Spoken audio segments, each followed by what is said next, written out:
Anong nangyari sa'yo before? Wala naman, pag ko lang, pagising ko lang. Tapos mga Diabetic ka? Nag-maintain ako na ngayon. Diabetic. Yun ano, sa diabetic kasi nga, bibisitahin daw kayo talaga yan. Marami sa inyo, 90% sa inyo, bibisitahin ng ano.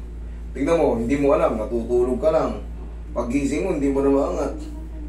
Yun yung mga ano, talagang binisita ng frozen.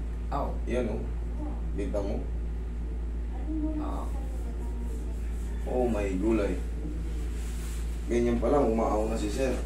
Sa kabila. Kailangan talaga niya, no? Naangat. Pero nakita mo, pansin mo, ganito pa lang, oh. Halos, sampang kalmahigit pa lang. Kailan pa nangyari? Tanggalin mo muna, sir. Kailan pa nangyari, sir? 3 months na po. Pasok na pasok ka sa reglamentary period. Yan yung ano, kaya sobrang konting ganun masakit ka agad. Lalo pag matutulog ka na. Pag yun nga, paggising, sobrang sakit. Ano yan, tawag itong, ngayon pa lang nag-ano yan, nagkikreate pa talaga ng pamamaga. Lalo, mag-aano ka pa dyan. Yung pag natabig ka ng mga hindi mo sinasadya, kumbaga, ibang tao. Laginti ka nga yan. Pero yan, magtagal ka na rin naman ng 3 months, isang araya na lang. Medyo may pain yan, sir, pero mamaya, after ng adjustment, kaya mo bang itagilid dyan? Opo. Sige nga. Tingnan mo kung ilang segundo, kung gaano kasakit. Ayan. Hindi naman kaya lang pag inangat ko na ito, ganyan. Masakit talaga? Masakit talaga. Parang may naiipit siyang sa... Sige. Ow! Oo, kita mo. Hindi ka pa nakawa ka, masakit na kayo. Parang may umaano ko. Okay. Yan ang kaya natin. Yan yung mga yan yung mga babago, pero hindi pa yan mapiperfect mayangat. Alam bakit? Magang-maga yung loob niyan. Magang-maga yung mga tendon niyan, mga ligaments. Pero, kahit pa paano may gaganyan-ganyan mo, katulad kanina, ganun lang, sobrang sakit na kagad. Mababago yan yung pain niyan. So ko lang ipaunawa sa inyo, pag adhesive na kayo, adhesive capsulitis ang tawag dito, sa ganito, yung konti angat pa lang masakit na. Hindi kagad naangat-angat yan. Pero tuturuan ko kayo ng mga exercise daily para kahit pa paano, natitreatment nyo yung sarili nyo habang hindi kayo nagpapatherapy sa amin. Sa amin, or sa akin, or sa iba pang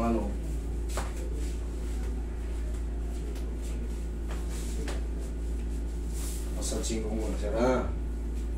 Kasi medyo masarap.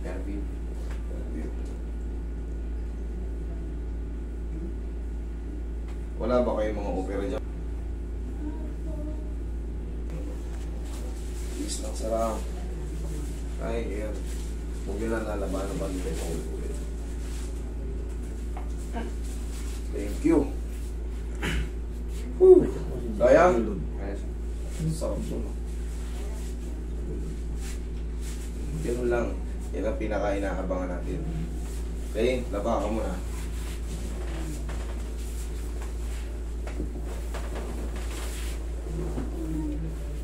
Yung. Relax na nga.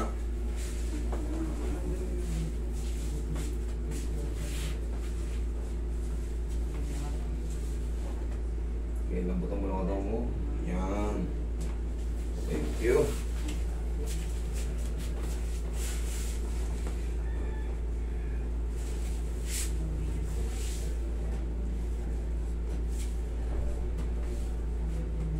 Sorry, masasin yung katawan niya.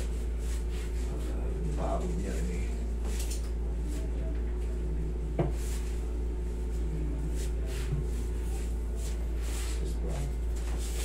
Nagkaipit-ipit na yung mga ugat mo kanina.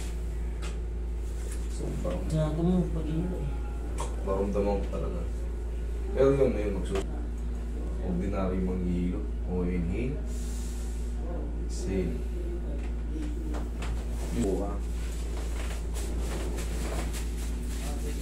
Sir, ha? Yung? Kaya mo naman pala eh. Kanina ganyan lang, may aray na. Oh. Kita mo? Oh, yan, taas na. Oh.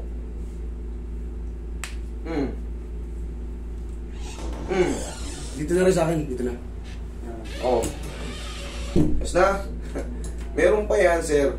Palagi mo lang, ito yung sinasabi ko sa inyo, yung pang self-therapy nyo, exercise nyo, pagising nyo sa umaga, kahit pa paano pumili kayo ng bawa, ganyan-ganyan ninyo. Tapos, yan. Kasi meron tayong tinatawag dyan na rotator cuff. Ngayon, kailangan yun, nakapasok yung ano mo ng maayos. Dumudulas-dulas na siya. Hindi ka tulad ganina. Yung sinasabi mo, aray, parang may ikas na gamit pumipitik. Mayroon po. Yun, oh, ganyan yun.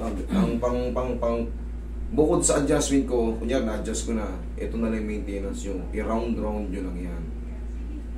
Okay? Oh, sige, angat mo nga. Oh, okay? Thank you, Lord. Siyempre. Okay, sir, huwag lang magwaligo. Pwede ka dyan bumili ng ano.